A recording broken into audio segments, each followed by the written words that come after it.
seconds. I'm going. Prince William County School Board is meeting now. Pursuant to Board Policy 139, School Board member participation in meetings by electronic communication, School Board member Richard Jesse will participate in this meeting through electronic means. The clerk will so note in the minutes of the meeting. At this time, he is not on. When he is on, the clerk will notify us. Before we move on to the approval of the agenda, I need a motion to amend the meeting agenda by moving Thriving Futures Focus to occur prior to our public hearings. Tonight, Lisa Zargarpur will read the motion. Ms. Zargarpur. Mr. Chairman, I move that the Prince William County School Board amend the meeting agenda by moving agenda item 11.01, Thriving Futures Focus, to occur prior to agenda items 10.01 and 10.02. All in favor, or do we have a discussion? I need a second. I'll second. Ms. Wall seconds. Any discussion? Please vote. All in favor, aye. Signify by raising your hand. Any opposed? 5 yes. Vote is 5 yes, 2 not present at vote. Yep. Williams, Tredinek, and Jesse. 3 not present at vote. Go another motion, Ms. Zargarpur.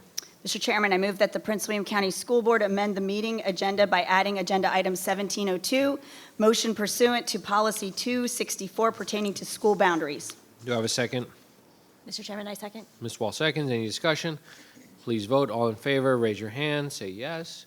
Any Vote is- opposed?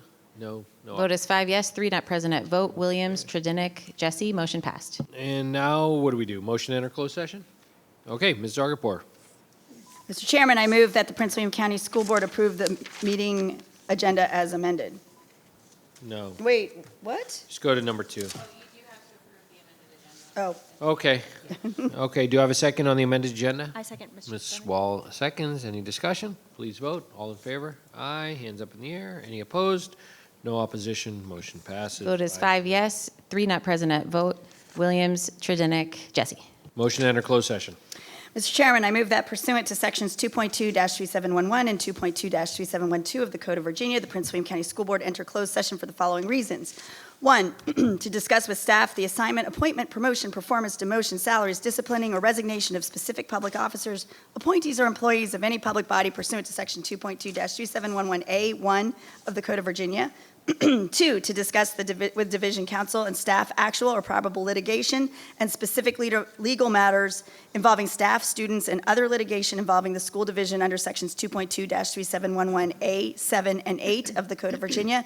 And 3, to consult with Division Counsel regarding specific legal matters pertaining to the use of school board property in the Brentsville Magisterial District pursuant to sections 2.2-3711 of the Code of Virginia, A, 8, and 4, to discuss and receive briefings by staff members related to the security of school facilities, the safety of persons using such facilities, and actions taken to respond to such matters where discussion in an open meeting would jeopardize the security of such facilities pursuant to sections 2.2-3711A, 19 of the Code of Virginia. Do I have a second? Mr. Chairman, I second. Wall seconds. Any discussion? Okay, please vote. All in favor? Raise your hands. Aye. Any Voted. opposition? No. Vote is 5 yes, 3 not present at vote. Williams, Tredinek, Jesse. Motion passed. Prince William School Board will now enter closed session and return in open session in approximately 1 hour.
All right, good evening. The Prince William County School Board will now return from closed session to open session, excuse me. A motion is in order for the closed session certification. Lisa Zargarpur, please. Mr. Chairman, I move that pursuant to Section 2.2-3712 of the Code of Virginia, the closed session of the Prince William County School Board meeting of January 21st, 2026 be certified by adopting the following resolution. Now therefore be it resolved that the Prince William County School Board hereby certifies that, to the best of each member's knowledge, 1, only public business matters lawfully exempted from open meeting requirements were discussed in the closed meeting to which this certification resolution applies, and 2, only such public business matters as were identified in the motion convening the closed meeting were heard and discussed or considered by the school board. Do I have a second? Mr. Chairman. Ms. Williams? Second. Any discussion? Please vote.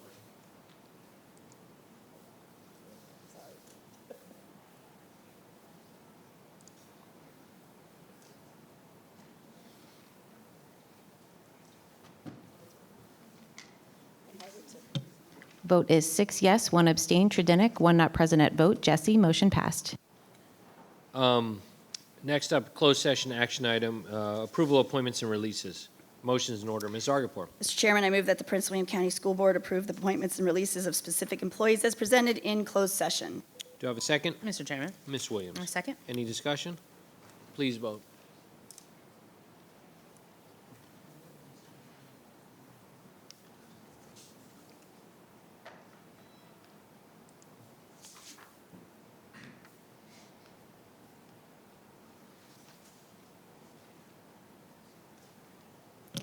Vote is 6 yes, 1 abstain. Tredinick, 1 not present at vote. Jesse, motion passed. Moving on to approval of legal counsel, authorization for legal counsel. Motion's in order. Ms. Zargarpur. Mr. Chairman, I move that the Prince William County School Board authorize the actions recommended by legal counsel as discussed in closed session. Do we have a second? Mr. Chairman. Ms. Williams. Second. Any discussion? Please vote.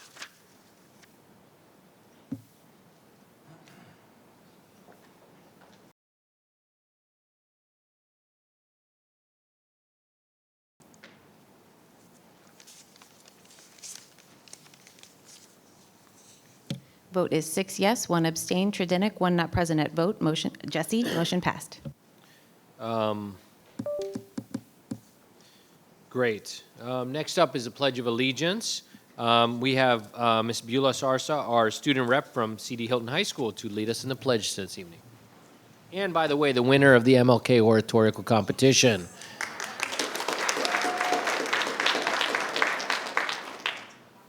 Allegiance to the flag Of the United States of America, and to the republic for which it stands, one nation, under God.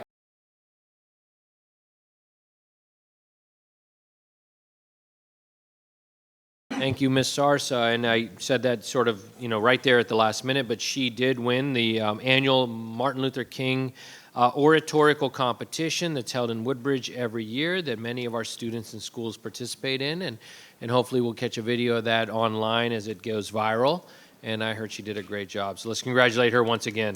Very proud to have the winner on our school board. Up next is Thriving Futures Focus. We had voted earlier in the day to move that up ahead of our public hearing because we have students who need to get back home to do their studying. So let's start with that. Tonight, Thriving Futures Focus, as you all know, is our opportunity to highlight the exemplary work being accomplished in our schools that fulfill our vision that every student will graduate on time with the knowledge, skills, and habits of mind necessary to create a thriving future for themselves and their community. We dedicate this time during our meetings to recognizing students, staff and members in schools that have earned an honor and award at the state or national level. Tonight, the school board is honored to acknowledge student-athlete Trent Daniels for winning the Virginia High School Sports League Class 6A Boys Cross Country State Championship and the Hilton High School esports team for earning a VHSL State Championship title. I invite Ms. Tredinick of the Brentsville District to introduce our champion. Thank you. This evening, we are proud to recognize Trent Daniels, a senior from Gainesville High School, for winning the Boys Cross Country State Championship. In a remarkable finish, Trent surged ahead on the final hill and crossed the finish line with a time of 15:51.64, claiming the Class 6 VHSL Championship, his first ever cross-country state title after years of dedication and pursuit. This is not only his accomplishment. This is not his only accomplishment. Last April, Trent won the high school boys 3,000-meter championship at the Penn Relays in Philadelphia. He then went on to win the 1,600 and 32-meter titles at the Class 6 state outdoor track and field meet. In March, he was the Class 6 indoor state champion in both the 1,600 and 3,200. In 2024, Trent finished as the 2024 Class 6 state boys cross country individual runner-up.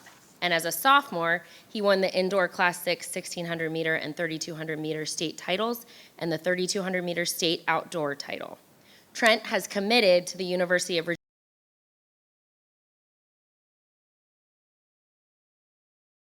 Have Gainesville High School represented here by Assistant Principal Adam Daniels, who I invite to share a few words about the significant season and to introduce our honorees here tonight. One more quick thing. I do believe that Trent has a brother, and his brother crossed the finish line close to him. Is that correct? Yeah, his brother was third. Okay, so that's a big deal too, to do it, Yeah. to keep it with the whole family, and mom and dad must be so proud. Yeah, no, and I am dad as well, so I get to Oh, serve both roles wow, tonight. well, So yeah, Not in the script. Yeah. Excellent. So- Congratulations. Thank you. So yeah, no, the things that he's accomplished, it's all the dedication that he's done over the last 4 years while he's been running in high school. We're really proud of him. But then also we have Coach Connor Lee here, who has guided him over these last 3.5 years. So yeah, Well- congratulations, guys. I don't have much to say. Sorry. All right, well, go ahead. Yeah, You wanna does say Trent something? want to Does say Trent wanna say something? Yeah. anything? Come on up, bud. I just want to thank everyone who's gotten me here, Coach Lee and my parents for always believing in me. Without them, I couldn't have done it. So, and thank you for having me.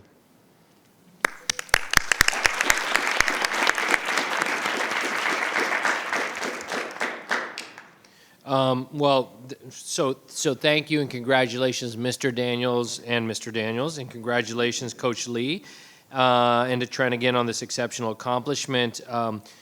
Is your mom here and anyone else in your family, your brother? Please stand. Let's just give them a round of applause as well for supporting this tremendous athlete. Okay, wonderful. Thank you. Mrs. Zargapur of the Coles District will introduce our next group of honorees. I'm so excited too, Dr. Lateef. Esports, short for electronic sports, refers to organized competitive video gaming in which individuals or teams compete in structured tournaments. Esports require teamwork, communication, critical and strategic thinking, creativity, sportsmanship, and leadership, and also a good internet connection. I remember that. It also provides a powerful gateway to post-secondary success, with more than 200 colleges and universities offering nearly $15 million in esports scholarships nationwide. One such title is in the video game Super Smash Bros. Ultimate. I believe my students call them Smash Bros, right?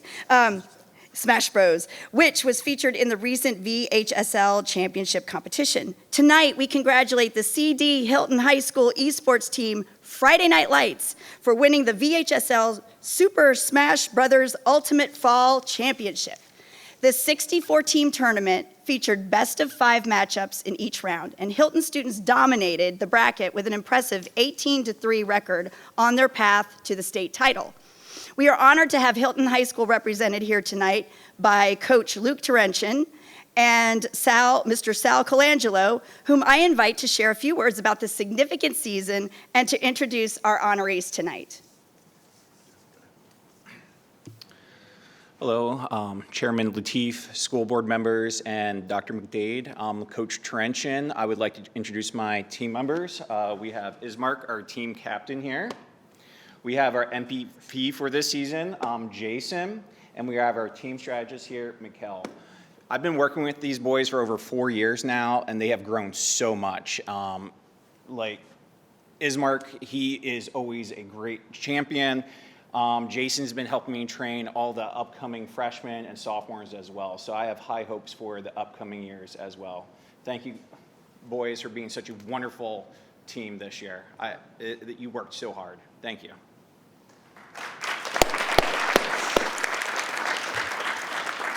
Would our students like to say a few words?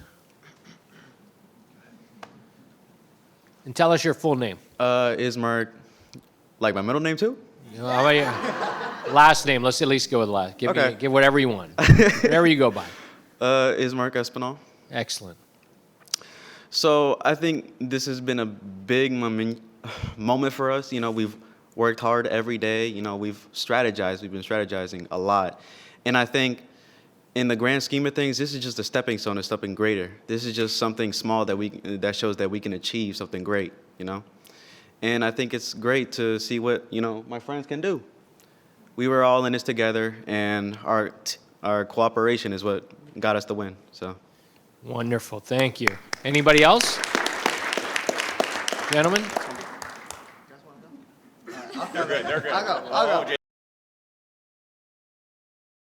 All right. And I would like to say that I am grateful to work with my two friends, and I've known them for quite some time now. And I think this shows that not only that teamwork can be completely like revolutionary and like in terms of like anything, like you need some people in life. It's not always by yourself. Sometimes when you want to achieve things even greater, you need to work with someone.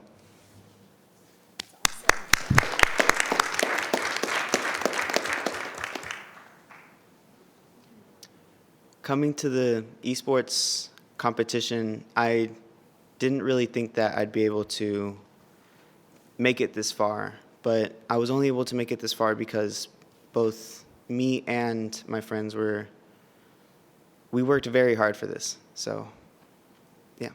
Your full name? Mikel Falou Febres. All right. Thank you, guys. Well, congratulations. I'd like to thank all those involved also who supported these young men, their family members, coaches, teachers, to please stand in recognition so we can recognize you as well.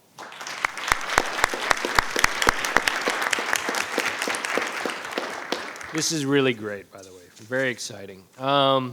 Before we take a few pictures, Dr. McDade would like to share a few words. Dr. McDade. Thank you, Mr. Chairman. Starting first with Trent, your state championship really reflects perseverance and determination and focus to finish strong. Congratulations to you. Congratulations to our Hilton Friday Night Lights team. You said it best yourselves, but this is really a demonstration of teamwork, but not only teamwork, strategy and leadership in a new and exciting arena. So congratulations to you on your state title as well, and to both of you, we are PWCS proud. Okay, that's great. At this time, we will now take pictures, and Ms. Galata will let you know the order.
Okay, thank you all for letting us do that. It's always exciting to celebrate our students, and especially the ones that got to get back home. We do have a public hearing this evening, so so public hearings are required for us for certain things, so I will go ahead and read we have two public hearings this evening. So the first public hearing is on the proposed 2030 strategic plan.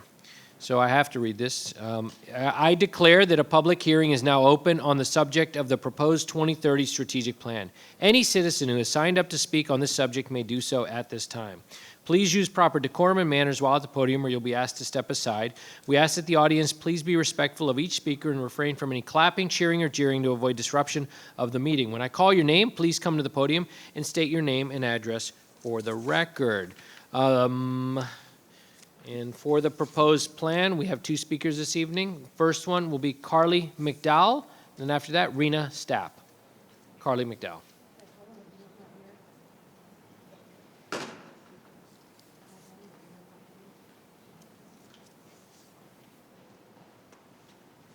Hello. I'm sorry, this is not the right one I'm supposed to be speaking at. I'm supposed to be speaking of the redistricting of the schools.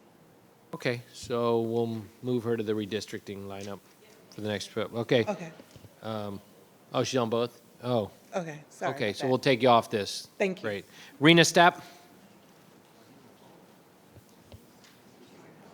I don't know if I said it right. Stapp, Rena Stapp, S-T-A-P-P? She's not here. Okay, so she's not here. So there being no other citizens who signed up to speak on the subject, I declare the public hearing of the proposed 2030 strategic plan closed. Next up, public hearing on proposed student housing attendance area recommendations for Woodbridge Area Elementary School and Potomac Shores No. 2 Elementary School. I declare that a public hearing is now open on the subject of elementary school attendance area modifications that result from the opening of the Woodbridge Area Elementary School that is scheduled to open for the 2026-27 school year, and Potomac Shores No. 2 Elementary School that is scheduled to open for the 27-28 school year. Any citizen who has signed up to speak on this matter may do so at this time. Again, please use proper decorum, manners while at the podium, or you'll be asked to step aside. We ask that the audience please be respectful of each speaker and refrain from any clapping, cheering, or jeering to avoid disruption of the meeting. When I call your name, please come to the podium and state your name and address for the record. So that list, we will start with the first three, and I can read their names, or the first five, and you can come up to have a seat, and this is the order for the first five. Jennifer Thompson, Shannon Quarles, Padrius Prater, Carly McDowell, Renata Leach, and Ava Santaful is 6, and then Vashon Johnson is 7. So those are our 7 speakers. Jennifer Thompson, please. Okay, Shannon Quarles.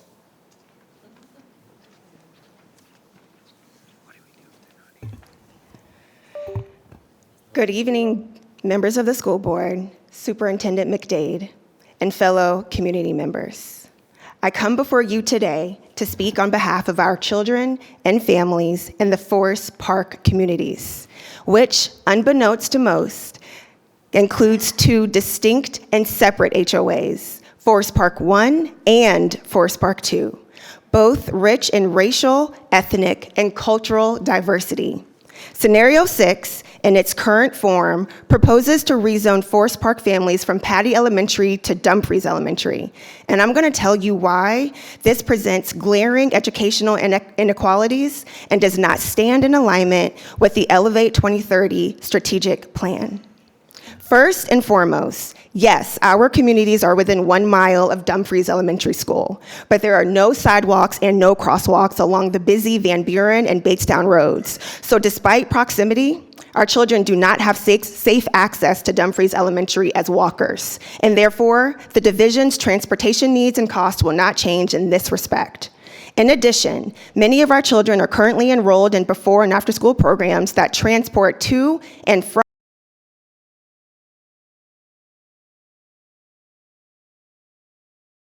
academic routines and take them away from programs that they have grown to love. Now let's get to what really matters, which is an opportunity for the children of Forest Park to continue to have access to a high-quality education.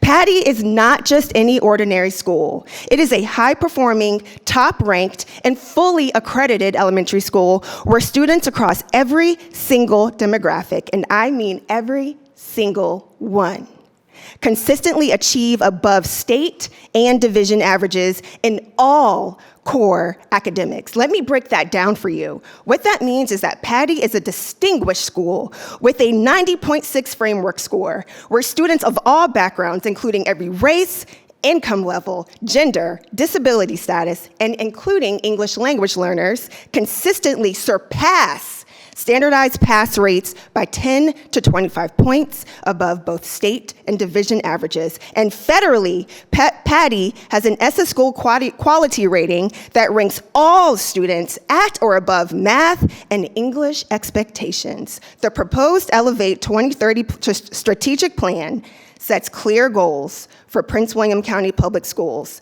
equitable opportunities for all students to achieve at high levels, raising proficiency across reading and mathematics for all student groups, and using data to drive decisions that improve outcomes division-wide.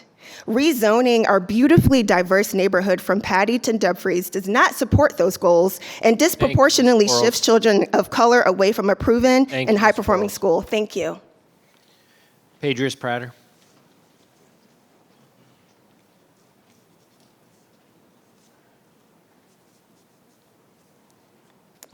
Good evening, Dr. McDade, school board members. I'm Padris Prater. My kids attend Henderson Elementary. Hold on one second. Can we reset this clock? Sure. I like the 4 minutes. Okay. Go ahead, sir. My children attend Henderson Elementary, and their school board member is Justin Wilk. So thank you so much, Justin, for taking time to talk to me about the redistricting process. Also want to take a second to thank Tracy Blake for actually taking time to write back to me about the concerns that I had. I'm here today because I feel like those concerns, even still, I think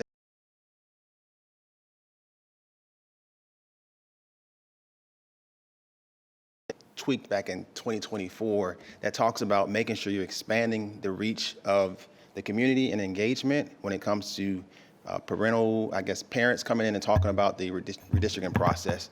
And what's interesting about that is you all released 4 scenarios. The first 4 scenarios were released, and in the 5th and 6th scenarios, my neighborhoods were drawn into it, despite Henderson not being overcrowded. When it was released on the same day as the last town hall, which excluded my community from having the opportunity to speak. What's interesting about what you all are doing with the transportation piece is, and this is Tracy, this came from you, you said that you address transportation after this rezoning is adopted, but I think it was Matt at the last school board meeting who said that it's something that's comprehensive into the entire planning portion. You're asking kids to now go out on Cardinal Drive and make a left in order to get to Fitzgerald, cross over a double lane onto basically a highway that is known for a number of deaths and traffic accidents, versus considering leaving them at Henderson where the school is not overcrowded and making a right turn now.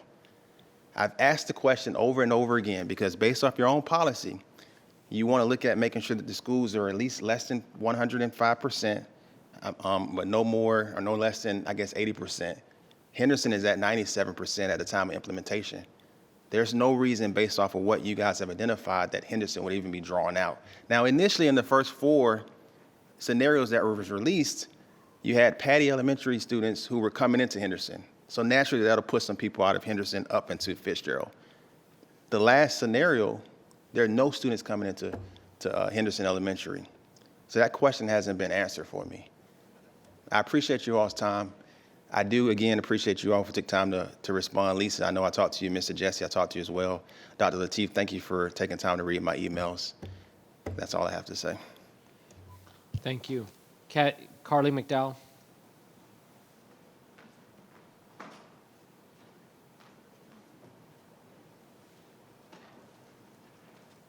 Hello. Thank you for hearing me today. Thank you to all the school board members. Thank you, thank you.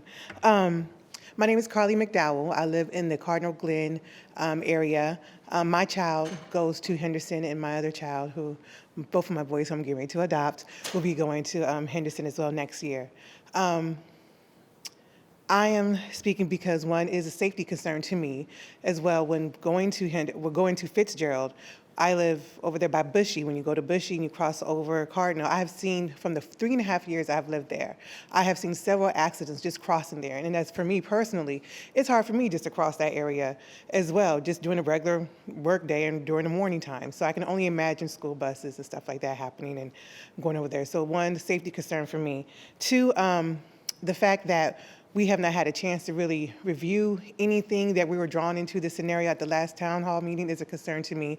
And I do believe that the Cardinal Glen area would appreciate being involved. And I'm pretty sure the parents, if they knew about this, would want to be involved and have their concerns heard as well. Three, and as it was stated before, Henderson is not at capacity, so I don't think we need to do anything. As far as that, and personally for me, my child has a neural disability. Actually, both of them, they do. And I could probably speak on other parents who have children in our area who has neural disabilities, that it's hard for change for them, especially when it comes to the special education program. I bought my house specifically in my area so my child can go to Henderson's special disability program, special education program. And so, things like that can cause behavioral, educational, academic, emotional issues. And it's hard to connect, especially with teachers. And I've seen how my child has grown throughout the school year with his school. So I just don't want to see that happen. And that's all. I use my time. Thank you. Thank you. Renata Leach?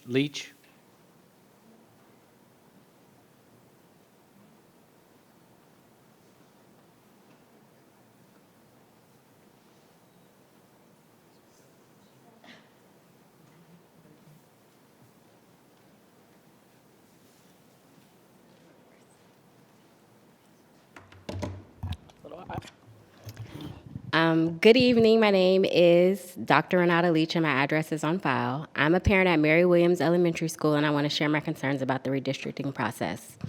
Throughout this process, there has been a lack of transparency and honesty, which has caused chaos and confusion for our families. The maps and the plans were difficult to understand, especially in the short turnaround period that we received them. Parents deserve clear information so we can understand the decisions that are being made and how they are going to impact our children. Research consistently shows that stability during the elementary school years is critical to the child's academic success, emotional well-being, and their sense of safety. Frequent changes and uncertainty can negatively affect learning and behaviors. Despite these concerns, I'm in favor for scenario 6 because it provides the most stability and it keeps our school community together. This is very important during the developmental stage. Our children need consistency, and we as parents need transparency, and families need to trust in the school system. Thank you. Thank you. Ava Santaful.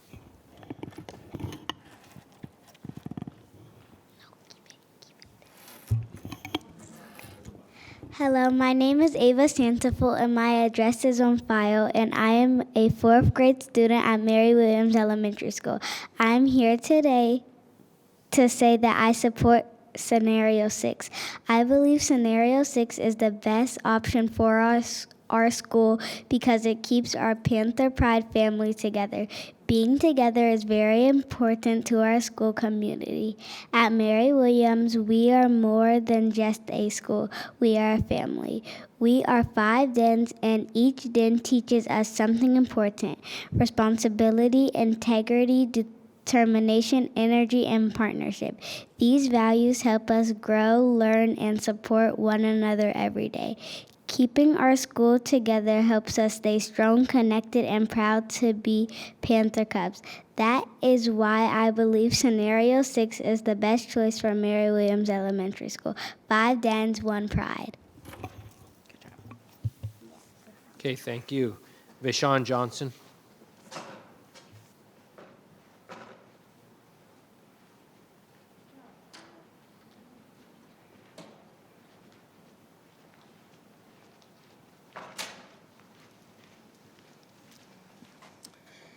Hello.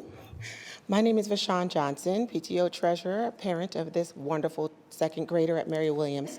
I live in Port Potomac. In both of my formal addresses, I advocated for Mary Williams staying together by asking the questions where, why, and how. In all of the previous scenarios, Mary Williams' population is split in two. It's challenging to comprehend when it is not overpopulated by 94% and disheartening to see that there was no option for us to remain together. It forced us to ask, how does this cement the county's commitment to build community, improve transportation, and prioritize proximity? This is achieved by answering our questions and hearing us. Scenario 6 reflects in favor of Mary Williams Panther Cubs staying together. This decision is critical because, again, in all 5 scenarios, my Port Potomac community would be moved to Covington Harbor or Potomac Shores, passing 3 schools. We would lose our 4-minute proximity to Mary Williams, divide our population in half, drastically affect the socioeconomic diversity, and finally, assigning us back to Potomac Middle School, forcing my daughter to look at Mary Williams every day when there's no natural progression and transition to Potomac Shores, should that be the decision. Scenario 6 will facilitate the principles and honor roll achievements my daughter has reflected this year and previous years. It will give her the opportunity to build new and stronger friendships in high education environment. Thank you for hearing the where, whys, and hows in Scenario 6. This process has been sticky, messy, and muddy. I stand here again passionately requesting that the board decide in favor of Scenario 6. At Mary Williams, we are 5 Dens: partnership, responsibility, integrity, determination, energy that equate to 1 pride. We at Mary Williams are a diverse and inclusive community, and we are better together. Thank you. Thank you. At this time, there being no other citizens who signed up to speak on the subject? I thought I submitted Is she for her to still go part of next. your time? Yeah, she can be. Go ahead. Go ahead. I still got a minute. Go ahead. So we're not really supposed to share time? I don't normally allow it. They got to sign up on their own? I submitted for her to come after me. But that's fine. Go Is it ahead. okay? Yeah. Okay, thank you for being gracious. All right, really quickly, sweetie. Hello, my name is Charlotte. My address is on file. I am a second grader at Mary Williams Elementary School, and I love my school because there are so many different events every year, and I don't want to have to go to a new school for no real reason. I don't want to leave my school and go to a new one. I love learning at my school. I don't want to leave my teachers or staff at my school. I am for Scenario 6. Emojis. Thank you. Thank you. All right, great. There being no other citizens who signed up to speak on the subject, I declare the public hearing on the proposed student housing attendance area recommendations for Woodbridge Area Elementary and the Potomac Shores No. 2 Elementary School closed. At this time, we're moving on to the adoption of consent agenda. I need a motion. Ms. Zargarpur. I move that the Prince William County School Board approve the public meeting consent agenda as recommended. Do I have a second? Mr. Chairman. Ms. Williams. Second. Any discussion? Please vote. This will be a roll call vote. Lateef? Okay, this is a roll call vote. Mr. Jesse is participating by Zoom, so all votes from this point forward are roll call. Lateef? Yes. Blake? Jesse? Mr. Jesse, how do you vote? We'll return to Mr. Jesse. Mr. Dinnick? Wall? Yes. Wilk? Yes. Williams? Yes. Zargarpur? Yes. Mr. Jesse?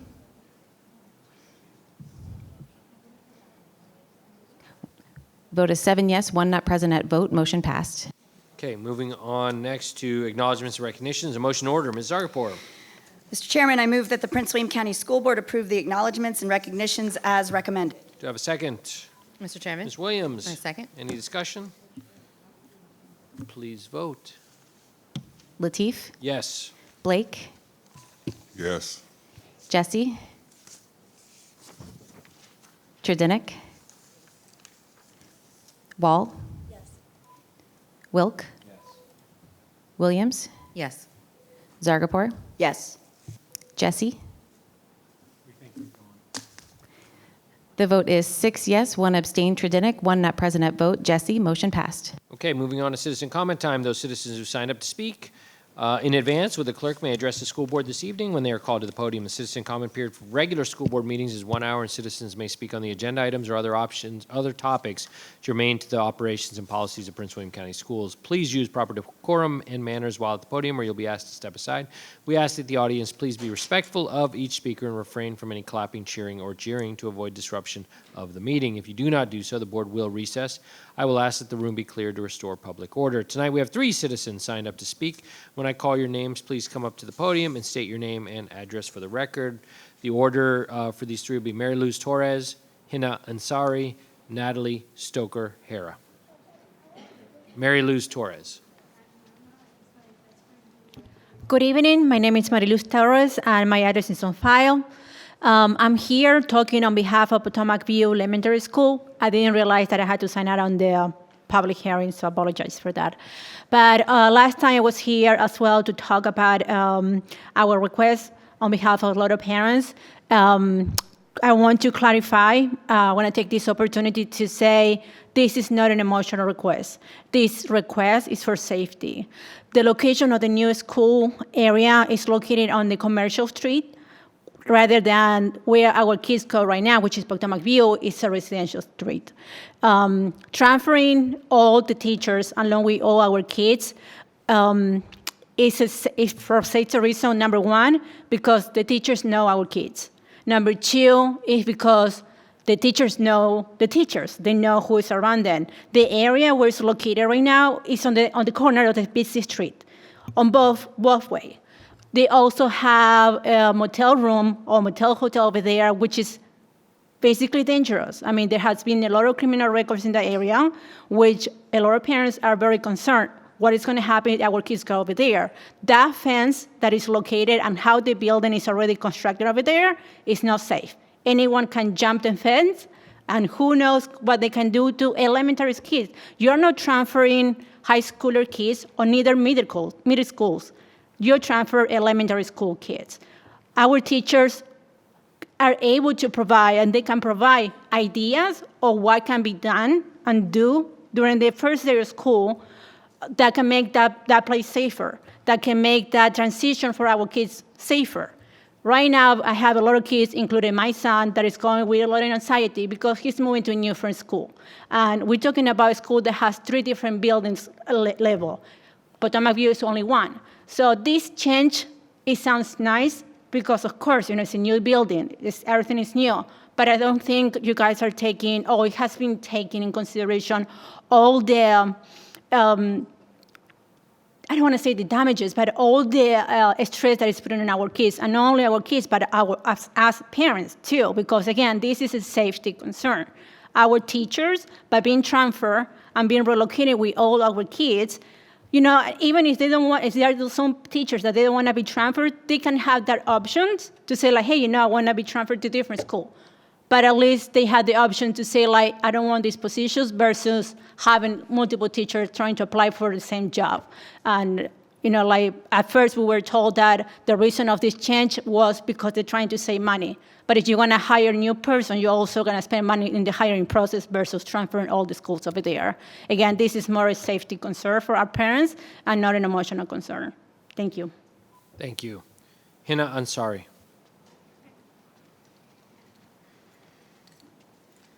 All right, good evening, everybody. Thank you so much for having me again. I love the new timer, incidentally. I think I like the colors, whoever picked it out.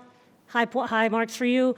My address is on file. I almost forget to say it. We're going to have to settle up on how many minutes I have owed to me because I've spoken at like every school board meeting this year. So I'm going to say 45 minutes. We'll just negotiate down from there for how many you owe me back so that I can make a whole presentation for you. But anyway, I wanted to come here and talk about 2 things. I'm going to try to fit them in. One of them, I don't know, I think if anybody wasn't here at the school board meeting last time, there was a student that came up here, and I want to say, I'm not sure if alarming is the right word I want to use or not. You guys can use your own thesaurus and figure out what word you want to use. But he came up here and he said that he was getting bullied at school and they were using racist terminology. And I want to say that that was one of the reasons why some of us were coming up here and advocating against a Turning Point USA Club, because that is the exact kind of behavior that's going to be encouraged if we let people speak and use racist terminology. And I mean, the courage for this kid to come up here and tell a bunch of adults, and they were like, God, how many hundreds of people work in that school, and not one of them was able to address his needs, so that he felt that he had to come here and appeal to all of you. And I don't know what you guys did, because I know it's going to be a privacy issue and you're not going to tell us. But yeah, thank you. I know. But it's like, what happened, man? If I were on the school board, and I know you guys are like, Kenna, you're like 0 for 4 on elections. I know. I'm the Buffalo Bills over here. It's all right. I keep trying. But if I was on the school board and it wasn't even my magisterial district, I would have gotten my butt in that car and I would have driven down there and I would have done my best Vince Lombardi impression and been like, what the heck is going on here? Because I mean, that's completely unacceptable for a student to be getting called those kinds of names. And I'm going to try to make a really bad segue right now to just stop talking about that for 2 seconds. And I don't think we've heard anything about what we're going to do with that extra half hour that the teachers are doing. So I'm glad my conga line suggestion hasn't been eliminated just yet, because I really think that's a good idea. But if we don't even know if the teachers are coming in a half hour early, they're staying a half hour late, and what are they doing? And it made me think of something my mom used to tell me when I was a kid. She would be like, because one of the things that I hear everyone saying is the reason we're doing it is because all the other jurisdictions are doing it too. So if Fairfax jumps off a bridge, should we jump off a bridge too? And that's what my mom would say, and then she would yell at me. So I can have her call any of you and yell at you if you'd like to. But anyway, that's all I have, I think, for now. I already told you about the 45 minutes that I want. So I'll settle up with you guys in that 45 minutes, all right? Thank you. Natalie Stoker-Hara.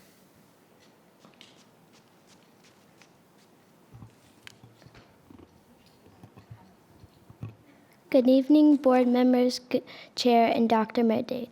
My name is Natalie Stoker-Hara, and my address is on file. I would like to talk about the new school planned for Potomac Shores and the risk of overcrowding that could occur. I'm currently a fourth grade student at Covington Harper Elementary, and I have lived in Potomac Shores and attended Covington Harper for 4 years. And that time, the school has felt very crowded. It's often difficult to walk through the hallways during the day. If the wrong map is chosen, it could make overcrowding worse and possibly cause safety concerns.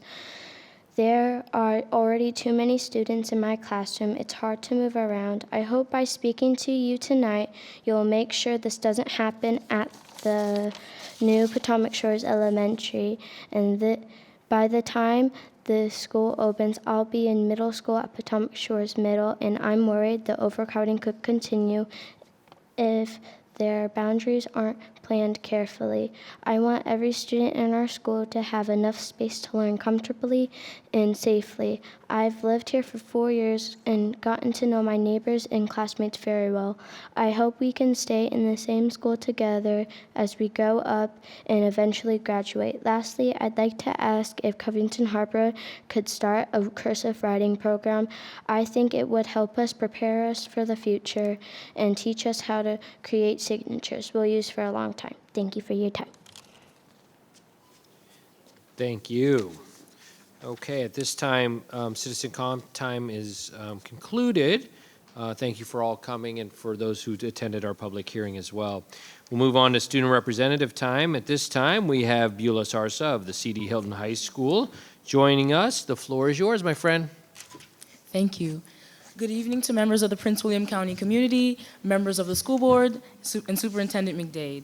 I'm once again honored to highlight Student Matters with you tonight, and I hope that all of you enjoyed the Dr. Martin Luther King Jr. holiday. I'd like to begin my remarks by thanking all of the parents and students that joined us for tonight's public hearing on the proposed student housing. Your insight and your perspectives are important, and we thank you for sharing them with us tonight.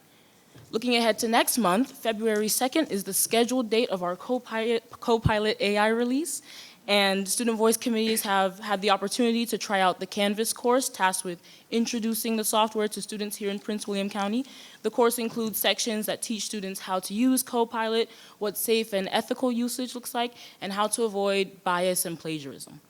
A very big thank you to Dr. Sullivan and her team for meeting with the Student Senate earlier this month to discuss the new grading policy. Your explanations have proved very helpful, as my fellow student representatives and I have received sighs of relief from students countywide. I'd like to end my remarks with a very special shout out. Congratulations to Ian Kahn of C.D. Hilton High School for his success in getting the Lunar New Year recognized by the Prince William County community. Your work is commendable, and it is a testament to what students can do when they use their voices. That will be all for us tonight, and thank you, and have a great rest of your evening. Thank you, Ms. Sarsa. Truly appreciate it. Up next, superintendent's time. Dr. McDade. Thank you, Mr. Chairman, and good evening. We have been quite busy. We presented the strategic plan Elevate 2030, and we are now preparing our budget for the next school year. Last Wednesday, the school board held a live stream work session to review and discuss the Capital Improvement Program, or CIP. We shared that PWCS anticipates a notable decline in student enrollment over the next 5 years, which may delay or change current and future facility plans. This means we will continue to refine and update our planning for student success as it relates to our educational facilities. The school board will be considering the information shared during this work session as we move forward in the planning process for the fiscal year 2027 budget. And more information on the work session can be found on our website at pwcs.edu.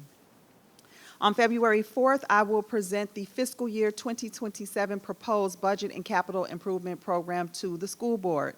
On February 9th, the school board will hold a public meeting on the proposed budget and CIP, followed by an official public hearing on February 18th. The school board will hold a work session on the FY27 budget and CIP on March 11th before a final vote on March 18th. Upon approval, the school board will present the FY 2027 budget and CIP to the Prince William County Board of County Supervisors on April 7th. I want to thank our entire budget team under the direction of CFO Shaquille Youssef and our facilities and planning teams under the direction of Vern Bach, who is our Chief Operating Officer, and Mr. Matt Guilfoyle, our Chief Information Officer, as they have been instrumental in putting together our comprehensive budget and CIP. As we continue to move forward with these important initiatives, I want to share a few additional updates and reminders for our school community. The first, PWCS is excited to host an in-person instructional job fair for teachers, school counselors, and librarians from 8 a.m. to 2 p.m. right here at the Kelly Leadership Center on Saturday, January 31st. Registration is required, so visit our homepage and apply today if you are interested. As a final reminder to families, the registration deadline for applying to our specialty programs will close February 1st, except for the Center for Fine and Performing Arts, which closed in December. Our specialty programs offered in elementary, middle, and high school focus on career exploration, subject area concentration, and college and university preparation. Information and application assistance sessions are being held through February 1st, and I want to invite all of our families to attend one of our online sessions, and that information can also be found on our PWCS website. In closing, I want to briefly recognize where we are in our academic calendar. We are coming to the end of Q2, which gives us an important checkpoint to review results and reflect on our students' progress. Now is the time to make strategic adjustments and seek out support for our students. That work continues January 23rd during our Teacher Work Day, when educators will analyze student learning, review grades and performance, and refine instruction for the second half of the school year. Division-wide, our educators will be ready to meet families during Parent Conference Day on January 26th, and will work to strengthen partnerships by sharing progress, celebrating growth, and aligning next steps as we prepare for the second half of the school year. Together, we truly can ensure that every student graduates on time with the knowledge, skills, and habits of mind necessary to create a thriving future for themselves and their community. I want to thank our teachers, staff, and school leaders for their professionalism, our families for your continued partnership, and Mr. Chairman, that concludes superintendent time. Thank you, Dr. McDade. Up next is 1701, board discussion of CIP options. I think I messed up. I didn't include the CIP options in the, it's not in the deck. The deck's not here. I mean, the public needs to see the options. It's not included it's not included in, why isn't it attached? Media will display it on the screen, and I will add it to board docs right now. Yeah, I mean, the public should be able to access it, so I'm sorry about that. I missed that earlier. I should have picked that up. Okay, so who's, Dr. McDade, who's presenting the options? So they won't necessarily be representing the options? Are you all? I think we need to quickly run through them because we Okay. wanted to discuss it You wanna tonight. Yeah, pull let's it just up show in us this- scenario A, B, the highlights of each of them. You can go through, you can cut straight to the side. So just for the public to know, last week we had a meeting on the capital improvement plan. That's our normal work session, where we went through a number of scenarios that are going to be, that impact financially and just generally the school division. And it's essentially scenario A and B. Two scenarios, the board has to make a decision on one or the other moving forward with our new capital improvement plan. And so we did have it at the work session, and that is live streamed, and folks can go back and watch the recording, but we wanted to quickly take a review of it tonight so that we had another chance for the public to take a look at scenarios A and B, and the board may have some questions and concerns to discuss, and then give the public another chance to take a look at scenario A and B. We will be voting on scenario A or B at the first meeting in February. This will then help kick off the budget season, but the superintendent and the administration needs direction from the board regarding which way this board would like to go.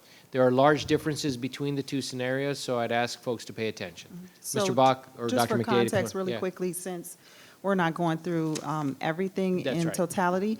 So the CIP as presented includes, basically, the two scenarios are just to determine whether or not the full CIP will have the addition of the 14th high school and the additional funding for the 14th high school, or scenario B, which would not include the funding for the 14th high school. So I'm going to ask that Mr. Bach and Mr. Youssef simply kind of give a summary of what is going to be the difference in the CIP if the board decides to go with either of these two scenarios.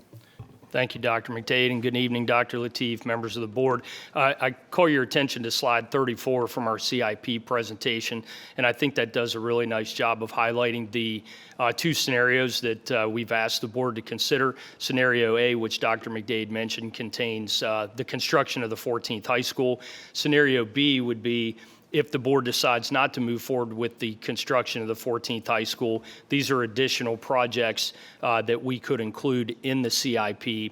And then what you see captured is the difference between scenario A and scenario B from a total CIP net cost difference. So I'll ask Mr. Youssef if he wants to add additional context.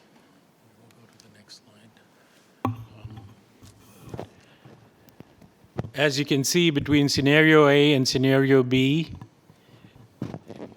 my eyes are deceiving me right now, but there's approximately a $256 million difference in terms of the cost in the total CIP, with scenario A being $256 million more in cost. We also talked about the increase in bond sales, which are fairly significant, and if I can just go to that in a minute.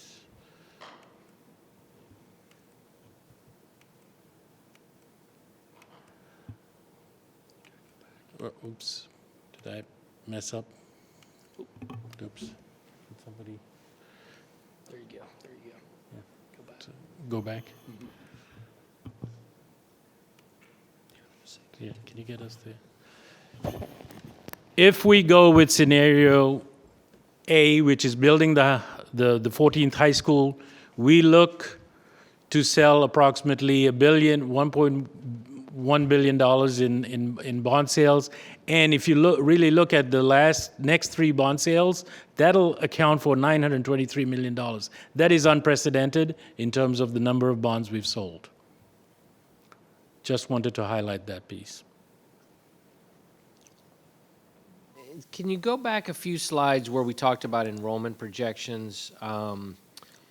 part of the reason scenario A and B are really here for discussion is, one thing we just sort of pointed out, and I appreciate, is the cost, but more importantly, actually, and more concerning to the board, are the enrollment numbers. And if you can just quickly give us what does enrollment look like as far as a drop-off over the next few years, especially at the high school level? Sure, and Dr. Lateef, I just brought up the slide that we presented in the CIP, which really is just high school. And the top row of that chart there highlighted in green would be what we're seeing as open seats at the secondary level. And I think by the end of that slide presentation, we're looking at roughly almost 2,500 vacant seats without the construction of the 14th high school. I'll draw your attention to the bottom of those enrollment projections that would include CIP projects, which is obviously the 14th high school would be included in that. We have roughly about 3,500 vacant seats if that high school comes online. And just to kind of reiterate and put that back into perspective, and we shared this during the CIP presentation, that's roughly a high school and a half based on the sizes of our current high school. So that's a pretty substantial number of open seats if we construct and follow through on the 14th high school. So say that again. So if we don't build the high school, what is the number of vacancies? We still have, that's what's highlighted in green at the top, and I'm looking at that, and it looks like roughly 2,400. Okay. And if we do build the high school, what will the... We're looking at 3,447, I believe, is what that shows at the bottom. Right. Yeah. So the concern, in last week's sort of, just generally to summarize the discussion, was that, there will be vacant seats if we don't build the high school. And if we build the high school, there'll be even more vacant seats. And the question is it responsible to build a high school that we might not need based on our projections? And that has become very concerning to the board, especially in light of the costs and the unprecedented borrowing we would do moving forward with bond and construction on the new high school. So I appreciate that. Does anyone have any questions or concerns on this? Mr. Wilk. I was just going to say, given the numbers and with the enrollment projections, especially looking at potentially building this new high school, it almost seems the opposite would be true, that one would have to close before we built another one, just with the loss of capacity in the student enrollment. So to me, it's crazy to think about adding another high school if really the reality is it almost seems like there would be more need for a consolidation. I think that's a good point, and I think in light of not knowing what the fiscal and financial budget numbers coming from the state will be, and warnings of the fact that we won't be as funded as well as we have been in the past, or we certainly won't see the increases we've seen at the rates we've seen, that is concerning. So that's a good point, Mr. Wilk. I think Ms. Wall had a question.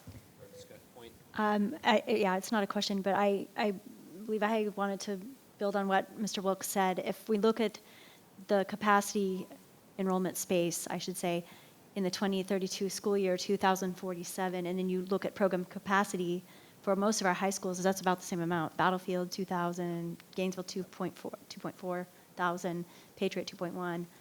Some of our schools are a little bit smaller, Hilton, for instance. But it does beg the question, is this needed?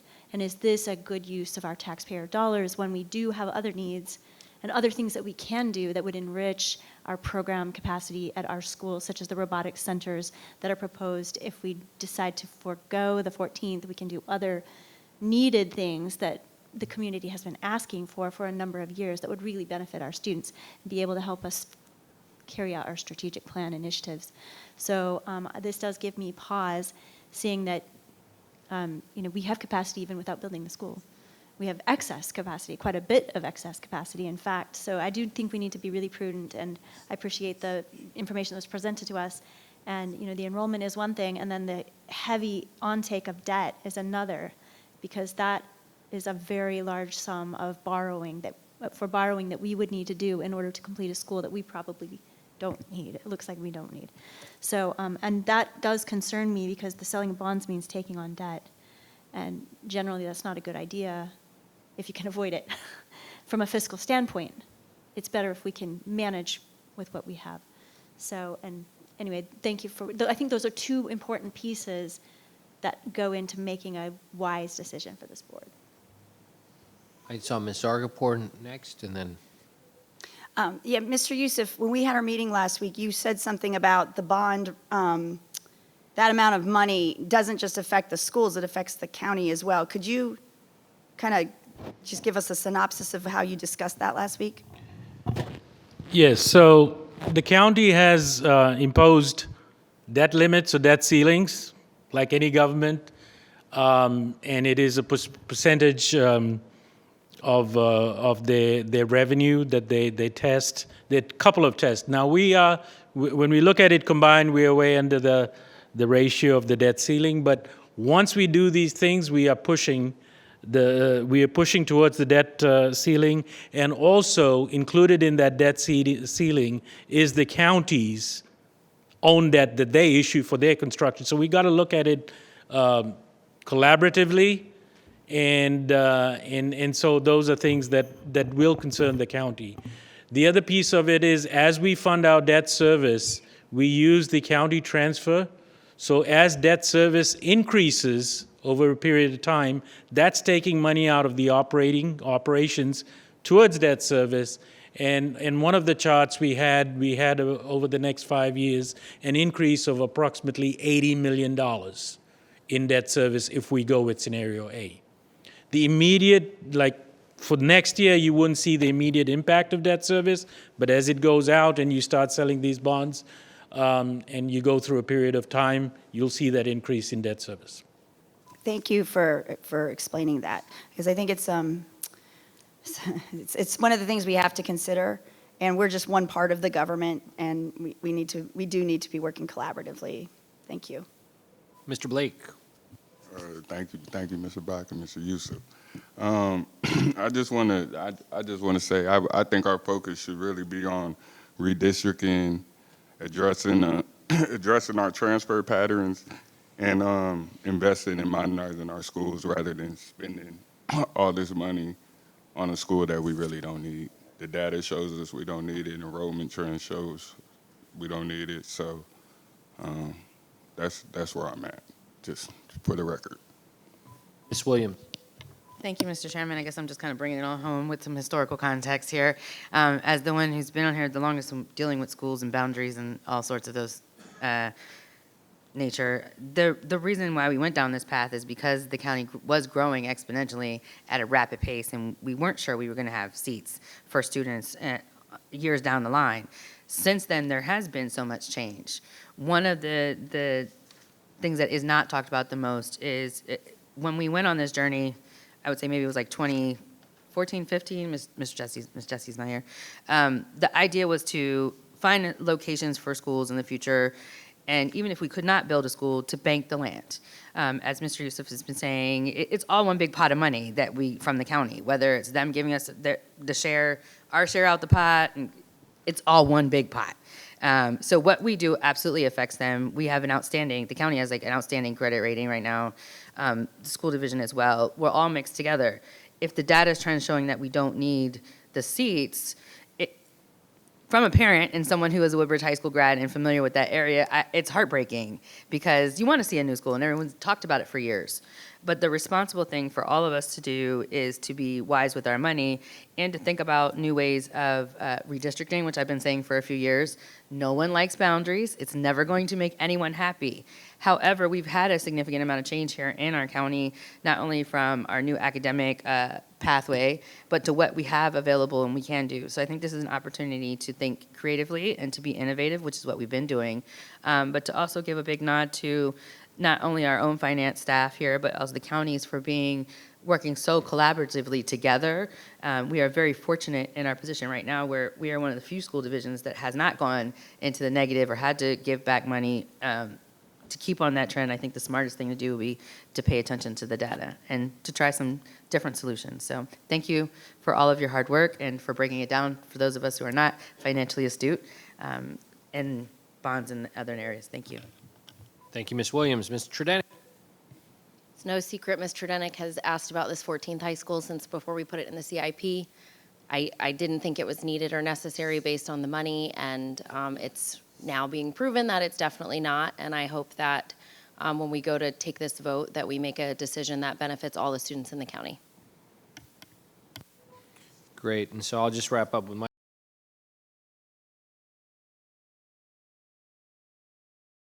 I think when I got on the board in 2018, we were in the middle of sort of selecting a property that would be the new 14th High School, and initially it was down Hoadley in the Prince William Parkway.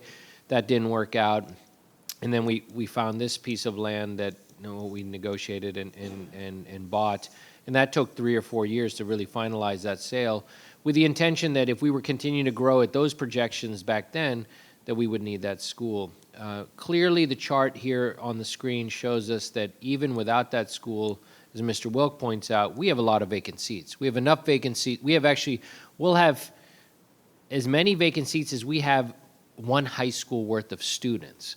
And that is concerning. And so while I mentioned at last week's meeting, we may be looking at an unprecedented time in the county where we have always been growing. We may actually, and we've plateaued for the last 4 or 5 years, we may actually, and looks like we're going to be going down, and we may get to a point where we don't need the schools we have, and we need to repurpose them, redesign them, or recapacitate them, as Ms. Wall said, find better uses or for capacity programs, program capacity at the schools. And so I have a real concern that based on financial outlook moving forward, based on the fact we don't need the seats, based on the fact that if we did build this school, what hasn't been said tonight is you would cannibalize all the other high schools, especially in the eastern side of the county. And what I mean by cannibalizing, you'll drop their enrollment to a point where all our high schools except for Brentsville are Class 6 sports. So from a sports standpoint, that's really important for those schools who've historically been at that level. They would change levels, and that changes sort of competition levels, and that's concerning. Also, it allows us, with our schools the size they are, we do concentrate a lot of great quality programs in each of the high schools that can actually benefit a lot of people, and at the same time responsibly spend our money in a way that benefits more students than less. And so I think we ought to, as a board, be extremely careful about how we move forward. I think many decisions boards make on future of schools can be sort of hinged on different moments in time. And I think spending $360 million on a new high school that is not needed could put this division at a risk in a scenario where we would be looking at having a hard time paying off that debt and operating schools. And the one thing that we didn't discuss here in the cost, the only cost that we were shown on the charts and in this presentation is the cost of actually building the school. It doesn't talk about the yearly cost of running a school. That yearly cost of running a school currently is, we would add that to, it's about $25, $30, $40 million at a high school level, and that is another cost ongoing outside of debt. And if we can save that money by currently housing our students in the current boundaries we have, or redistricting and fix capacity, we have a responsibility to fix the capacity and address our capacity changes, which will be unpopular, but necessary. Fairfax County has decided to redistrict their entire school division. They've done high schools and they're doing elementary schools, and they're going through that whole process now. You just saw a presentation on, actually we have it coming, the presentation on our elementary schools on the east, redistricting and the concerns folks have about that, but we will have much larger concerns when we move towards redistricting high schools, which is something that is definitely needed based on the capacity issues we're facing at our high schools. And so I wanted to make sure the public had a chance to look at this presentation. Please take a look at it. It has been on the web for a number, since last week at least. I want you to take a look at it now. If you have any concerns about this presentation, the board will come back and will hold a vote. What's the date on that February meeting? February 4th. February 4th, we will hold a vote on scenario A or B. A is the one to keep the high school, and B is the one to remove the high school, correct? From the CIP? Correct. Yes, okay, correct. so I expect the public who has concerns about this, please reach out to your school board members, reach out to me, reach out to the superintendent. Please send your questions, concerns, emails, call, whatever you do to communicate. We want to hear from you on this matter because this board will make a decision and it will be a final decision at that next meeting. And with that, we'll move on next. Thank you. Thank you, gentlemen. We'll move on to 1702, which is a motion pursuant to the 264 pertaining school boundaries. So I think, hold on, let me see. Did you give me another sheet on this? No, okay. So again, we don't have, no, I know. So I just, for my sake, on 1702, I think we should have had the same slide deck or the information about the boundaries and all the options that should be in here so that if people come to look at board docs, they can see that we have, they can quickly find the boundaries. Yeah, and they can find it elsewhere on the website, but I think since this is up for a discussion, that should be back on there. But, huh? No, you're right. Okay, yeah. So I guess to some context here, we will be voting on at the next board meeting. So we had a public hearing tonight on the boundaries for Woodbridge Area Elementary School and Potomac Shores number 2. Those boundary options are listed in our last board meetings, and it'll be put up here as well. But it was, those options, scenarios 1 through 6 are listed. The maps, everything is available on the website. I want folks to take a look at it. A number of board members have been working very diligently with the community, with the public, based on what they've heard, talking to the superintendent. I understand Mr. Wilk has a motion pursuant to the policy regarding our boundaries that he'd like to make some changes, and I'll have him read his motion so that the next time we appear and when we vote on a final motion, there'll be another option or an amended option. So, Mr. Wilk, you have a motion? Mr. Chairman, Yeah. can I just add, just since you went through the history, just as a Yeah. reminder that our team, we are recommending option 6 to the board Okay. for consideration. Right. So option 6 is the one that's being recommended to the board, and we'll put that up here shortly. And so option 6 is the recommendation, and I know Mr. Wilk, Ms. Williams, the board members have been working diligently over there to sort out, any concerns folks may have, and, we can never satisfy everyone, but we certainly are working to do the best we can. Mr. Wilk. Thank you, Mr. Chairman. As you mentioned, we've had a number of events, town halls, focus groups, emails, listening sessions. The administration has received a plethora of different types of communications, leading to the current proposal of 6. As I've said before, I'm keeping my hand still, Erica says I flail it around a lot. As I've said before, clearly the impacted board member, at least the one impacted the most, is the Potomac District. We have a number of elementary schools that are pulled into this. I do want to thank Mr. Blake and Ms. Williams, who also have schools involved in this. They represent their constituents, but I appreciated getting insight from them on this, given that this would, impact Potomac residents for this proposed change. So being a keen observer and listening and seeing the recommendations and the changes that have happened with map 6, also taking feedback tonight, I think part of this recommendation will meet the spirit of some things that were said tonight. I do have, a number of thoughts about things as it pertains to the boundaries, but I'm going to focus, and I'll say more about that in 2 weeks, but I'm going to focus more on my recommendation tonight, and we'll go from there.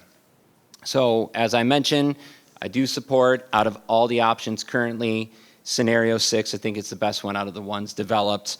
However, I do believe after following policy regulation 264-1 and staying back, letting the process unfold, taking the feedback, having the administration make the adjustments and their recommendation, I do have some slight minor modifications of the scenario that I think will definitely impact and affect my communities. Specifically, I would like the students in the Grand Park corridor to remain at their current school, Dumfries Elementary. I would also like to see the students then from Forest Park be assigned to Covington Harper Elementary School. I believe these changes will maintain attendance area contiguity to the greatest extent possible while balancing capacity utilization across the schools impacted, which are some of the criteria set forth by the board policy and regulations. I will note on policy regulation 264-1, we cannot leave a school overcrowded. There are 2 schools currently overcrowded right now, Covington Harper and Patty Elementary.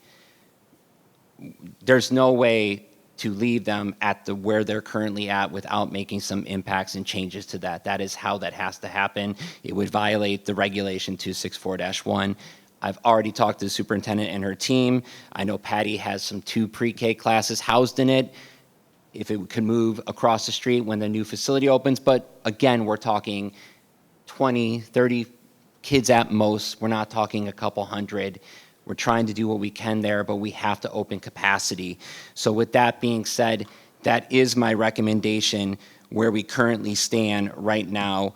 It is my understanding that since all the students impacted have previously either been included in the superintendent's recommendation in 6 or in an early alternative proposal, and therefore this would not be a significant modification under the policy. So again, this is my recommendation to the Boundary Planning Committee, slight modifications to the current proposal.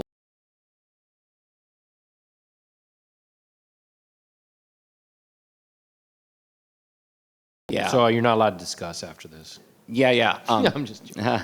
Thank you. I move that the Prince William County School Board request the superintendent to develop an alternative school redistricting proposal consistent with my request. Do I have a second? Ms. Williams? I second. Ms. Williams seconds. Discussion. Anybody else have anything to add to this? I have a question. Ms. Wall? So this is a different part of the county than where I am. It's the opposite side. So if I could have the proposed changes be drawn up in a map and then have that circulated among the board so I can get an idea of what little changes you.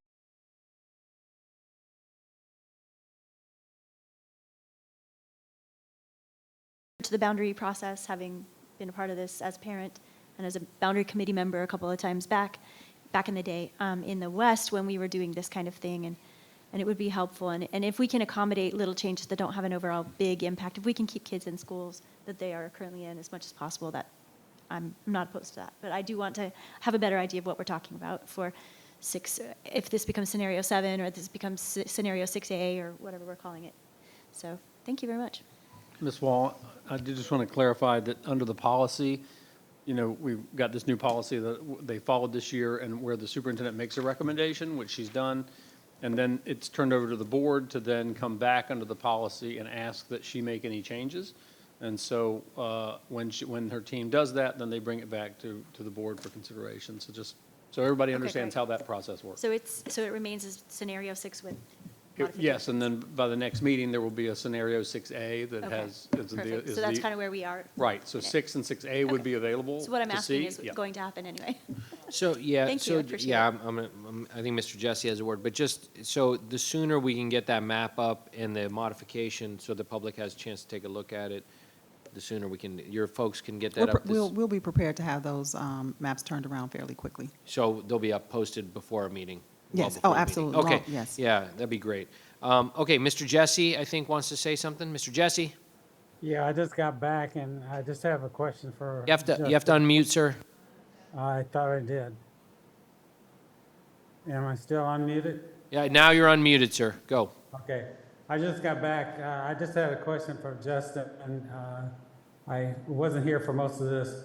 In your new proposals, the people who were concerned about making left turns and so forth, are they impacted or not with this? Sir, I'm representing the Potomac District constituents that would fall under a different magisterial district with that recommendation. So this is pertaining to Potomac District, the Dumfries corridor. Okay.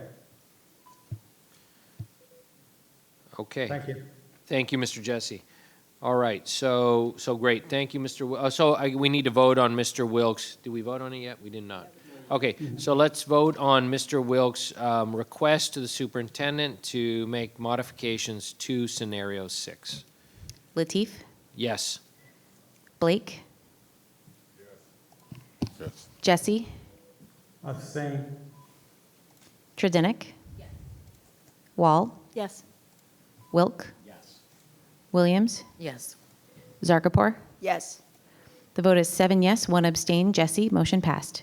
Okay, thank you. And now on to board matters. Okay, so we changed the order a little bit. We're going to start with Mr. Blake this week. Mr. Blake. Thank you, Chairman, Mr. Chairman. Good evening, everyone. Since our last meeting, I've had the opportunity to be out in the community in a few meaningful ways, and I just want to tell you about those. So I'll start. I did attend the all-county high school band performance that was hosted at D. Garfield High School, where we listened to both the select band and the honors band. The level of musicianship, and discipline and collaboration on display was outstanding. Events like this remind us of the talent across Prince William County schools and the importance of continued investments in the arts. I also want to highlight one of the performances by the honor band, which included a rendition of our New Day Begun. That piece was written in honor of the 9 lives lost in the 2015 Charleston AME church shooting, a tragedy that still resonates today, and its message of remembrance and rising hope was profound to hear performed in our countywide concert. I also attended the Virginia Alliance of Black School Educators Conference in Norfolk this weekend, where educators, board members, and leaders from across the Commonwealth came together to focus on equity, leadership, and student opportunity. Those conversations reinforced for me that many of our challenges we're navigating locally, growth, capacity, staffing, fiscal responsibility, are all being faced across the Commonwealth. And I also want to acknowledge our own Dr. Hart, who is a retired associate superintendent here, who presented at the conference. And her message on leadership and hope, and her message was on leadership and hope. And in our current climate of our nation is navigating, that message felt especially timely. Hope is not passive. It's something leaders have a responsibility to carry and model, and that really resonated with me. And finally, I want to recognize our own Beulah Sarsha, right here that you heard earlier, our student representative on the board, for winning the MLK Oratory Contest. She won the oratory and she won the written. Was it written? Didn't you get 2? She got a lot of checks that day, though. She won a lot. She did a very good job. And she represented herself, Hilton, and the board with poise, conviction, and clarity. It was a powerful reminder of why students' voices matter and why we do this work. And then I also want to talk about a few things that some families brought up tonight and that have been on the mind of the community. And I want to acknowledge up front that these are not easy conversations around redistricting and the discussion around this 14th high school. But redistricting is disruptive, and facility decisions carry real emotional weight. I personally attended both town halls, listened carefully to the families, and I've read the emails, the letters, and the comments that continue to come in. At the same time, my responsibility as a board member is to make decisions grounded in data, policy, and long-term sustainability, not just what feels the easiest at the moment. On redistricting, we are guided by policy 264 and the obligation to look at system-wide balance, not individual schools in isolation. For me, community cohesion matters. Neabsco residents should attend Neabsco schools whenever possible, because strong neighborhood schools strengthen engagement, stability, and student outcomes. Redistricting is not a failure of planning, it's a necessary tool of responsible planning as new schools come online.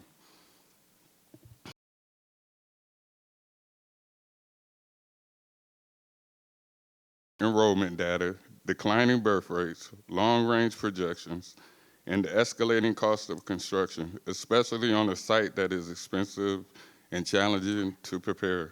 I do not believe moving forward at this time is fiscally responsible or aligned with our actual capacity needs. Even with new housing developments, data shows growing surplus seats division-wide. That matters. That doesn't mean ignore overcrowding. It means we address it through a multi-pronged approach, redistricting, better alignment of transfer and specialty programs, and targeting investments in schools. We already have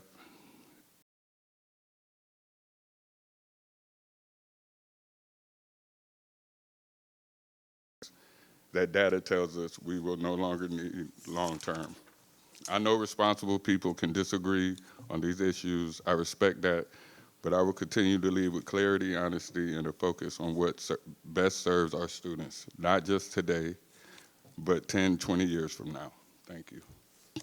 Thank you, Mr. Blake. Ms. Williams? Thank you. Now is the time of year where we discuss with our students career and academic planning, what you plan on taking next year for your courses, and if you're thinking about graduating. I highly encourage both parents, guardians, and students alike to remember you have your profile of a student that is in your parent view and student view accounts. Please look at those. It'll give you the high school catalogs, middle schools, all the specialty programs, and is a tool there to help you plan your future. Parent-teacher conferences are coming up. Please touch base. This is the time of year where everyone starts to get worried about testing and SOLs, and we're running out of time. You are not running out of time. Please utilize the tools that we have provided for you and talk to your counselor or trusted adult in school for resources, other resources if you need.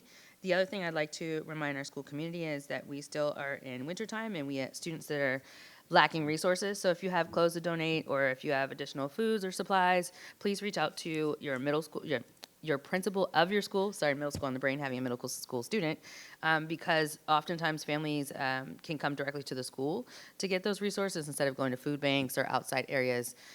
They are much more comfortable there. I'm going to try to keep it short. And I also would like to say congratulations to our new governor. It is a historic moment in time for women, for governments, for politics. Doesn't matter what side of the aisle you're on, if you're on an aisle or not. It's still super cool. I'm a nerd, so I appreciated being able to watch, because it's always cold on Inauguration Day in Virginia, our new governor come in. It's something that is definitely worth a conversation. It's a historic moment in time, and I'm excited to see what her administration will do, which leads me to the next segue, and that is that if the weather does not prevent us, some of the board will be going to the Virginia School Board Association Capitol Conference. That's the time of year where we go and learn all about our upcoming government, who is newly seated. We talk about legislation and laws. We also go and lobby. It's an important event of the year, so please, if you have things for us to take down with us to Richmond, please do so. And I'm going to finish up by saying Happy Founders Day to a few of the Divine Nine, which I'll speak to more next month, but to Alpha Kappa Alpha sorority, which was founded on the 15th, Kappa Alpha Psi on the 5th, Delta Sigma Theta sorority on the 13th, Phi Beta Sigma Fraternity Incorporated, my frat brothers, on the 9th, and my own dear sorors, Zeta Phi Beta Sorority Incorporated, which was founded on January 16th. These are a few members of the Divine Nine who contribute significantly to our students and our schools, our academic progress, or like me, I'm a parent, so I just wanted to give a shout out as I do every January. Thank you. Thank you. Ms. Wall? Thank you. I appreciate the citizens who came tonight and commented, who have participated in the process in person, over email, and in conversations. Thank you for being engaged, and thank you for sharing your viewpoints. I appreciate it a lot. I want to thank the division leadership team and staff for an excellent presentation at our work session last week on the Capital Improvement Program, and I was especially struck by the information about forecasted population change and its impact on enrollment, including the impact on our fiscal actions with bond sales and so forth, and the implications of revised cost estimates for the proposed 14th high school. The presentation was informative, organized, provocative, clear about the decisions that this board will need to make, and I will have more comments on that topic at a later time. I want to highlight the Ronald Reagan Middle School Spelling Bee that happened last week on the 13th. I was invited to be a judge along with Mrs. Porter Lucas and Mr. Grazik, our middle school leaders, and wow, those Reagan middle schoolers put forth a great group of spellers. And it takes so much courage and dedication and hours of preparation. I want to congratulate Sia Sampath for being the winner of Reagan's Spelling Bee. She was amazing.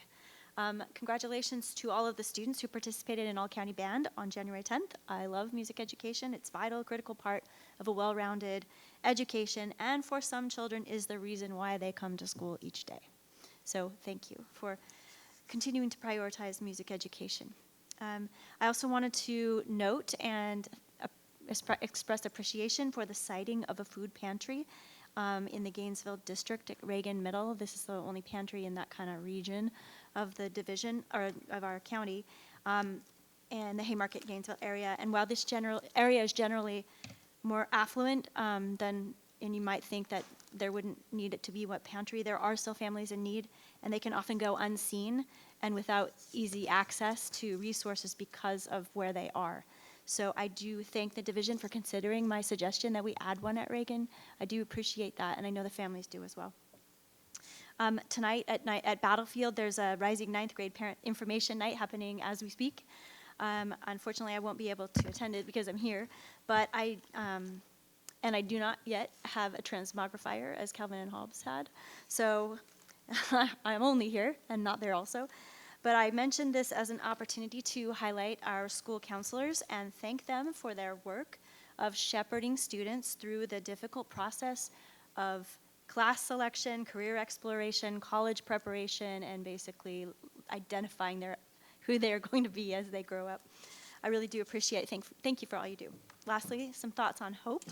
As a new board member 5 years ago, facing the enigma that was COVID, I made a reference to hope in one of my speeches, and I was roundly excoriated by some for the audacity. I have been reflecting on January 2021, now 5 years on from that calamity that afflicted us all and exacted a substantial emotional toll for so many. Hope springs eternal, as Alexander Pope wrote in his poem, Essay on Man in 1732. Or as Emily Dickinson wrote in 1861, near the start of the Civil War, quote, "Hope is the thing with feathers that perches in the soul and sings the tune without the words and never stops at all." Hard times come and go. Thankfully, we're not doing COVID right now. But hope is the thing with feathers. Hope springs eternal. And my hope, as we work to finalize the new strategic plan, is that our new path forward for the division will spark in our students the desire to grab hold of hope and opportunity and engage with their learning as never before. And so I leave you with lots of hope for the new year. And with that, good night. Mr. Jesse, we can go to you next.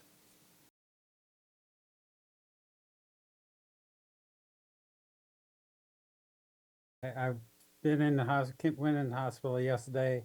When people say, how are you doing? I sometimes say, I'm 97% of the time I'm fine. It's the 3% that it causes some problem. I'm working it out.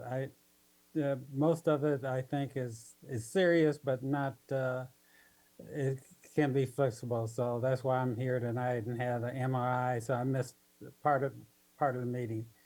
The other thing I'd like to say is that, you know, I understand Mr. Blake's concern about having schools in the district, but I live on Amasal Road. And my kids, even though I'm the board member, and my wife was also, they went to Garfield, not Woodbridge. And last redistricting, Carrydale, I think, which is one of the former schools from Neabsco, moved over to the Occoquan district. So the district lines are political and not necessarily bound, and really care less about the boundaries of the schools in some aspect.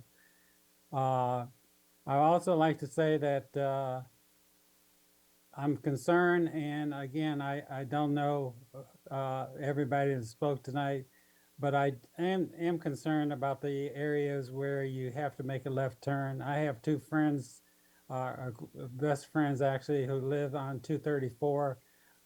When I come down from their home to get on 234, I stop trying to cross over the two lanes and then make a left turn because I just couldn't get enough things. So I actually go down to another street, and then even that is dangerous to cross over, and I can't see buses having situations. So that's what I'm concerned about, and that's the reason why I'm staying. I don't know all the facts that went on tonight. The last thing I would like to say is that my wife announced on Monday that after 30 some years of this program and 17 years where she was the head of the program for MLK, this was her last meeting, and her family had asked that she retired, and we asked a couple years before now. But this is a great program, and congratulations to our board member who won. She was dynamic and great, and so forth. I don't know if we had a picture I asked to have put up. If we do, but these are the Woodbridge High School people that participated, and I don't know if Mr. Rubin, can't think of his last name right now, but I think he's the coach, and he works at Woodbridge High School. So it's a great program. I think we had last year there wasn't a lot of people there. This year there was an overflow, and some people, including one of the little girls that was supposed to carry the medals down, could not get in and was not able to participate. So I thought it was a great program, and look forward to seeing you guys, and hope to get my health, my wife's health back together and be more active. Thank you very much. Thank you, Mr. Jesse. Ms. Zargarpur. Thank you, Dr. Lateef. We've been getting a few questions here and there about AI use in schools, and I don't know what it's going to look like for our students. I would love if we could have a presentation about that, about how it can impact our students, how our students will use it. Personally, I don't think our elementary kids need to be using it or much. I would also like to ensure that there's critical thinking going on before they access AI. And to that end, we actually have Copilot on our computer here, and I did ask, what to look for our students. And aside from streamlining teacher administrative work, which I have used in my job, it talks about supporting personalized learning, increasing access and inclusion, building up AI literacy and responsible use skills. And with that, I would like to see what our division is creating for that and how we're preparing our staff. I think our staff needs to know how to teach it, know how to make sure that our students are critically thinking before we turn our kids loose on it, or turn it loose on our kids, whichever way. That is a concern of mine as we move forward, because this is newer. A lot of people like to talk about, well, our kids will get behind, but I would like to make sure our kids aren't behind in critical thinking and being kind and knowing how to do basic research skills and how to represent themselves. And to that, I will segue into the beautiful JFK. I can't talk tonight. I know, the Martin Luther King oratorical thing we went to on Monday, the kids were amazing, all of them. And one of the things that is really fun for us as board members, those of us who've gone to several of them, is to see kids who are in middle school now getting into the high school competitions as well. Beulah, your speech was amazing. It was inspiring. She was magnificent. If you can get a recording of it, you've got to see it. I loved the poise you had. You commanded the room. And your words were so meaningful. You wove meaning from the beginning through the middle to the end. And I felt like there was a call to action there. There was a little self-reflection you were asking us to do. It was beautiful. You definitely deserved that win. So beautiful job. For everybody else, we're getting to the end of the second semester. We're midway through the school year. We do need to be checking on our grades, where we're at. So I'm hoping everybody is, keeping up with that. And Dr. McDade, I'm so sorry, but I do hope we get a snow day out of next week. So have a good night, everyone. Ms. Erica Tredenick. I am Team Snow Day 2 with Ms. Zargapur. I do love that the kids get so excited about that, but it looks like it's going to come on the weekend, and they'll have it all cleaned up before we can make it back. It is the end of the quarter. Good luck to the teachers, and I hope that there's a lot for you to do on your teacher work days and closing out, and thank you for all the hard work and time that you put into our students and, the many students that run in the last week with their last minute requests and, just found assignments that they just figured out about. So thank you for your patience in that. The winter season of sports is still going on. Congratulations to all the athletes that are doing excellent while being students at the same time and gearing up. And so many of the kids are committing to schools as seniors, and it's such a cool thing to watch as they've spent their careers in high school doing these things. So to touch on the AI with Ms. Zargapur, it's interesting because I've done a lot of research on this and looked at it, and there's so much out there that, she talked about being left behind a little bit, in the workplace, especially as these kids get older. There are going to be people that are proficient in AI, and if you are not, you're going to take a little bit longer to do certain things. You're going to, the tools that are there that you can use for your benefit, I hope our kids do use those, but I do understand as a mom, not wanting them to go there first and wanting them to be critical thinkers as well. But I do think that our schools and our teachers have set them up to do that in a really strong way. There's a base there that they have, and I think that base will continue because teachers truly thrive off of wanting to make these kids leaders and learners on their own outside of technology too. So I think that Prince William County Schools is going to do phenomenal with both. So yeah, that's all I have. Justin? Thank you, Erica. To you, Justin. Thanks. Thank you. Yes, you did a great job at the Martin Luther King speech competition. It was great being there. I reiterate what everyone else said. That was phenomenal. Mr. Jesse, it was great seeing Miss Jessie. I know the competition has been sacrosanct to her since she started it back in the early 80s. Major applause for her and the work she did. It was great to see her recognized at the event. Always a great event. Just wanted to recognize that. Normally I yield my time, but I will mention it. I'm scrolling on my social media feed to see what I did.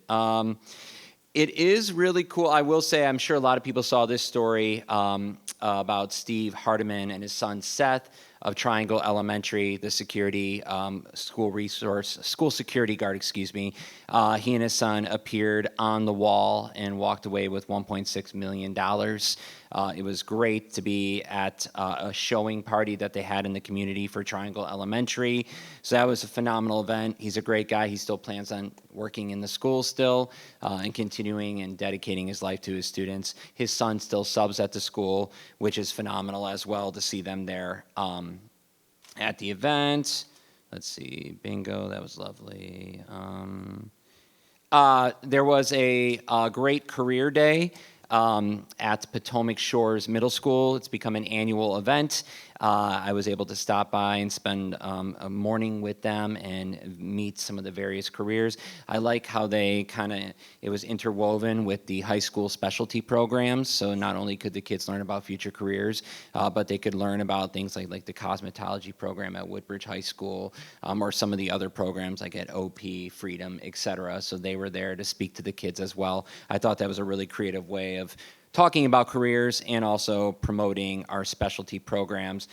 And then lastly, I do get invited from here and there, from time and time again, I guess we'll say, to speak with the Cub Scouts or the Girl Scouts. So I had a chance to speak to Cub Scout Pack 35 at Ashland last week. I love these events because I get to teach like 4th and 5th graders about government, and it kind of makes me miss the classroom. But it's great, to see pure learning and them actually really being engaged, talking about something can be as boring as the 3 branches of government, but having those conversations with them and teaching them the importance of separation of powers and checks and balances and all those good things. So I do have a couple more booked with some other Cub Scouts. So if there's a girl or a Cub Scout group that needs to meet that requirement for speaking to an elected official, please let me know. I'm always down to do that. But anyways, I'll yield whatever remainder of the time.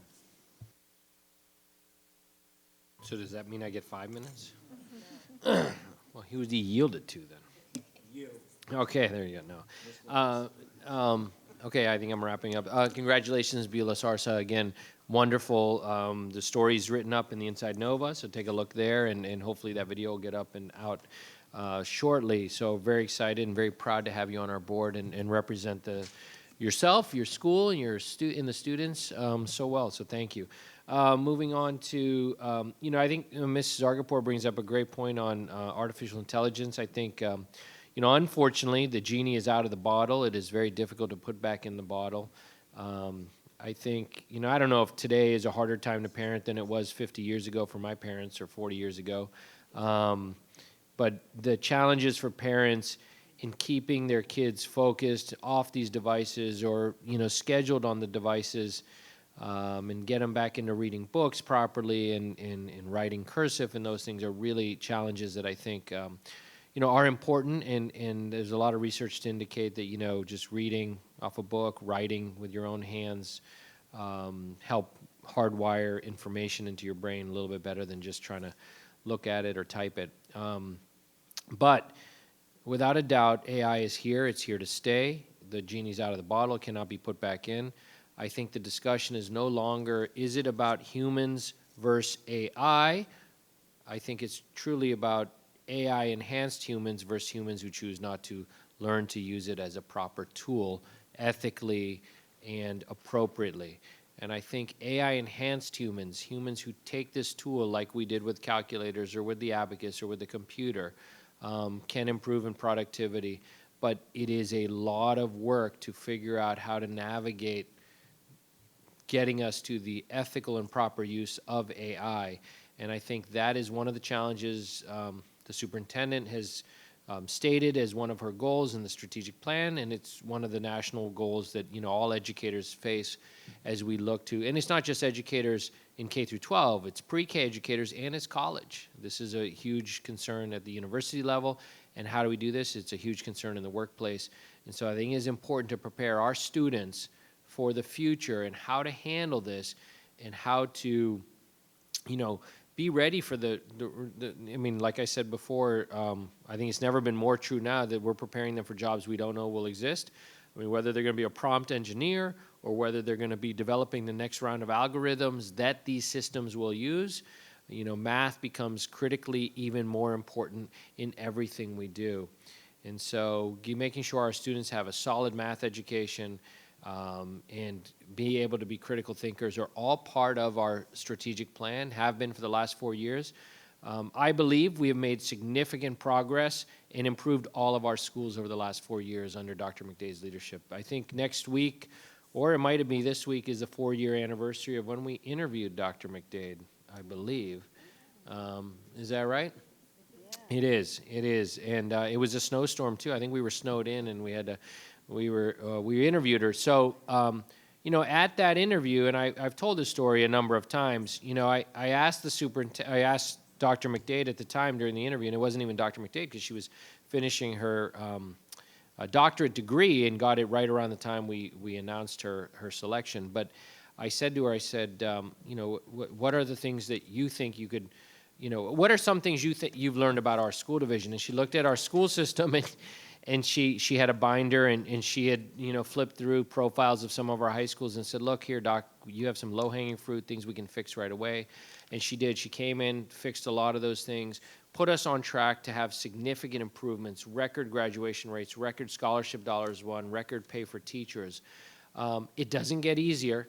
In the next 4 years, the goals are going to be more ambitious, harder to achieve, and even more important.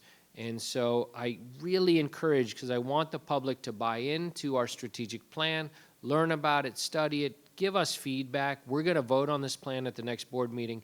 This is the most important document, the most important thing this board did 4 years ago, or actually 3 years ago, whenever we approved the plan, the last plan. This will be the most important thing this board does, and the legacy this board will leave will be in this document.